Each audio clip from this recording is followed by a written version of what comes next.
So the first thing on the menu is Gwen. Now, I just want to give some context. She is an Olympian athlete. She's been very successful in the U.S. Now, the interesting part about her is when the national anthem was playing, she turned her back to it while her other teammates, or not teammates, the winners of the competition, Yeah. they were listening to the national anthem and being respectful. Exactly, as true patriots. Now, in a video, a couple months ago, the New York Times released, the Olympian made some interesting remarks about the U.S. So last summer at the Pan American Games, I threw 74 meters and I won gold.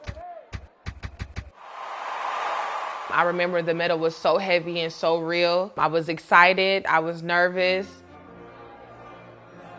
In that moment when the national anthem was playing, I knew that the national anthem did not speak for people like me in America. The freedom, liberty, and justice for all, it is not for Black people. Something came over me. I raised my fist. I felt like I was not at peace with myself if I had not said something or did something in that moment. She essentially said that the national anthem does not apply to her and has never applied to Black people because, CRT theory, which basically suggests that Black people are constantly oppressed. And yes, are critical race theory. Right. Smooth. Thank you.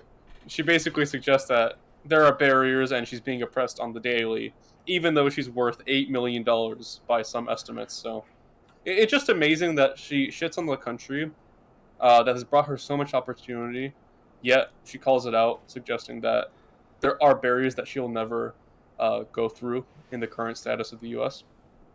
/ MFW being oppressed on the daily. Right. All I gotta say is she is mad because she didn't get first. Loser. Imagine getting third. Yeah, cry harder. Exactly. She throws a hammer for a living and cries about the U.S. Like, come on.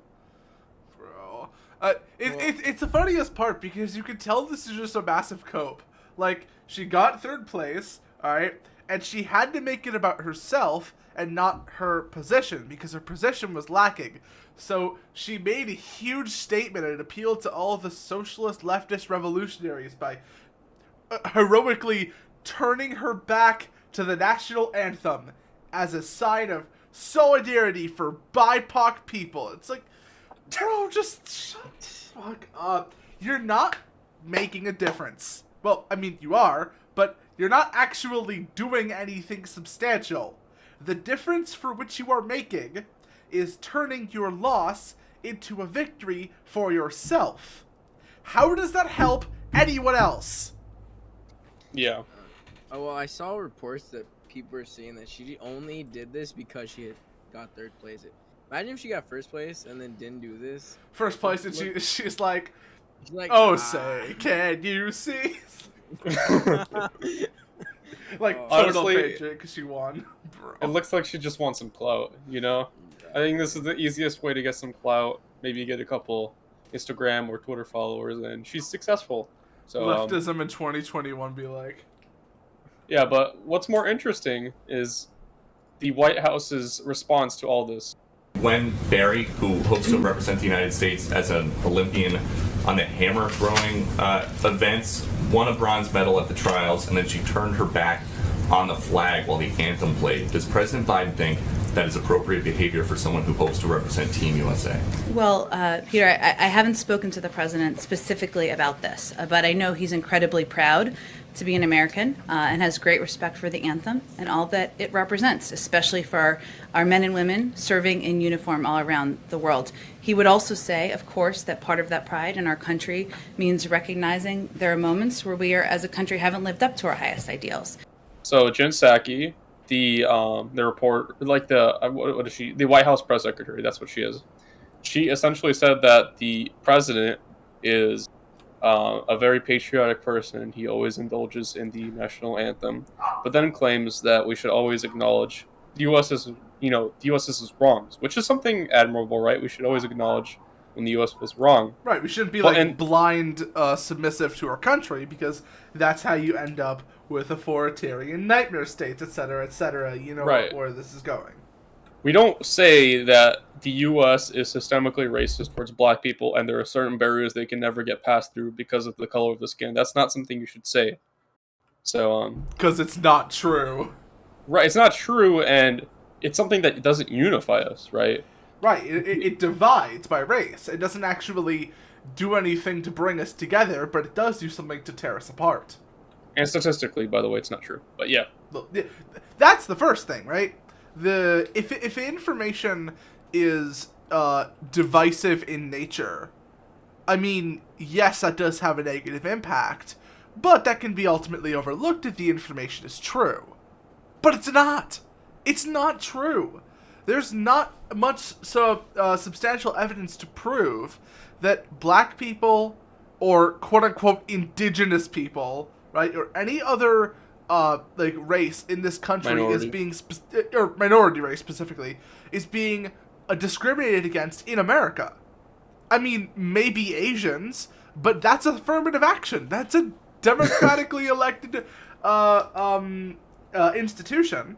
That Yeah, it's like old times. right? You know, Democrats enact racist policies that, you know, racially impact people. Oh, you know? look, now we're coming full circle. Oh, by Yeah. the way, I just want to put a little bit of an interjection. This doesn't have much to do with Gwen Berry, but there is one thing that I do want to say.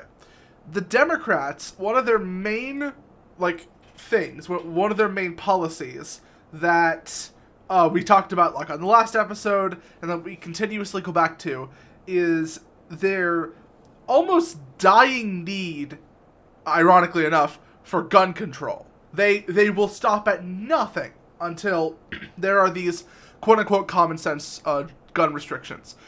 But what most people don't know is that gun control was originally introduced by the Democratic Party as a form of legislative racism. Yeah, that's where it started. It was about disarming minority populations. That's how gun control started. And then, of course, when the Democrats made up the whole story about the magical switch, where all the racists went to the Republican side and all the good people went to the Democrat side, which, of course, didn't happen.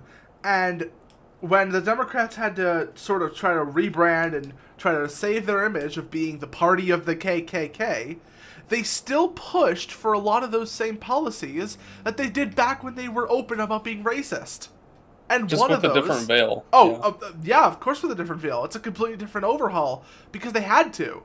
Racism can't really survive nowadays unless it's hidden under the veil of something else.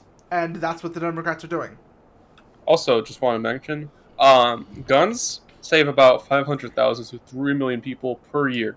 That's by the CDC, okay? That So, is by the CDC. an institution that is not currently kind to Republicans. And there's about, on a really, really bad year, which has never happened, at most there will be 100,000 gun deaths. So Right. just imagine So the the amount high of- end of gun crimes, right? Right. Presumably like homicides or whatever, right? The high end of gun crimes is still 5 times less than the low end of gun deaths avoided, deaths avoided by guns. Gun saves. 5 times less. And remember, we're comparing the highest of one to the lowest of the other. the highest of one which has never been achieved. So, Well, yeah. yeah. It's crazy. But yeah. It is crazy, because, you know, there's this idea that they're, like, all these just, like, these white kids that are just sitting in their room, and they have, like, just multiple, like, ARs just stuffed in their closet, and they're thinking, what day should I shoot up my school today? Should I do it Wednesday? Should I do it Thursday? They're having that homo meeting on Thursday. I'll do it then. Bro, almost no one in the entire country, let alone the world, actually thinks like that. And if they did, it wouldn't be constant news. You know why the whole thing of school shooters, I know that this is a tangent, but you know why the whole thing with school shootings in America is such a big thing in the news, especially left-wing news, when they're trying to parrot the gun control argument? It's because it's rare. It's because it's a rare occurrence that it is still shocking news.